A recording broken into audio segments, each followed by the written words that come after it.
Hello all, ఈరోజు అయితే తెలంగాణ స్టైల్లో స్పైసీ మటన్ కర్రీ ఎలా చేయాలో చూసేయండి. ముందు ఒక 1 kg మటన్ తీసుకొని అందులో కొంచెం సాల్ట్ వాటర్ వేసుకొని వాష్ చేసుకొని పక్కన పెట్టేసుకొని అందులో కారం, ఉప్పు, పసుపు, అల్లం వెల్లుల్లి పేస్ట్, ఆయిల్ వేసి మంచిగా మిక్స్ చేసుకొని మ్యారినేట్ చేసుకొని పక్కన పెట్టేసుకొని ఆ తర్వాత గ్యాస్ ఆన్ చేసి కుక్కర్ పెట్టేసుకొని అందులో ఒక 5 టేబుల్ స్పూన్ ఆయిల్ వేసి అది హీట్ అయ్యాక ఆనియన్స్, పచ్చిమిర్చి, టమాటా వేసుకొని మంచిగా ఫ్రై చేసుకోవాలి. అవి ఫ్రై చేసుకున్న తర్వాత అందులో హోల్ బగారా స్పైసెస్ వేసుకొని మంచిగా మిక్స్ చేసుకొని ఆ తర్వాత కొంచెం పసుపు, అల్లం వెల్లుల్లి పేస్ట్ వేసుకొని పచ్చివాసన పోయేంత వరకు ఫ్రై చేసుకోవాలి.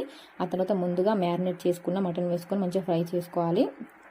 ఆ తర్వాత అందులో కొంచెం కొత్తిమీర, పుదీనా, ఇంకా కొంచెం గరం మసాలా వేసుకొని మంచిగా ఫ్రై చేసుకోవాలి. కొంచెం కోకోనట్ పౌడర్ యాడ్ చేసుకోవాలి. యాడ్ చేసుకున్న తర్వాత నేను ఉప్పు, కారం అనేది మళ్ళీ యాడ్ చేసుకున్నాను. మీరు ఒకవేళ మ్యారినేట్ చేసుకున్నప్పుడే కరెక్ట్గా ఉంటే మళ్ళీ యాడ్ చేసుకోకండి. నాకు తక్కువ అనిపిస్తుంది కూడా నేను యాడ్ చేసుకున్నాను.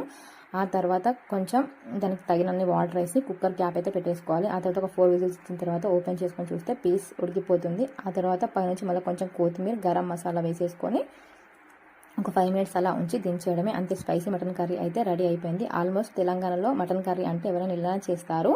మీరు ఎలా చేస్తారో కామెంట్ సెక్షన్లో కామెంట్ చేయండి. ఒకవేళ ఈ ప్రాసెస్ మీకు నచ్చినట్లయితే ఒకసారి ట్రై అయితే చేసి చూడండి. ఇలాంటి వీడియోస్ కోసం నా ఛానల్ సబ్స్క్రైబ్ అయితే చేసుకోండి. ఒక లైక్ అయితే ఇవ్వండి. Thank you for watching. Bye bye.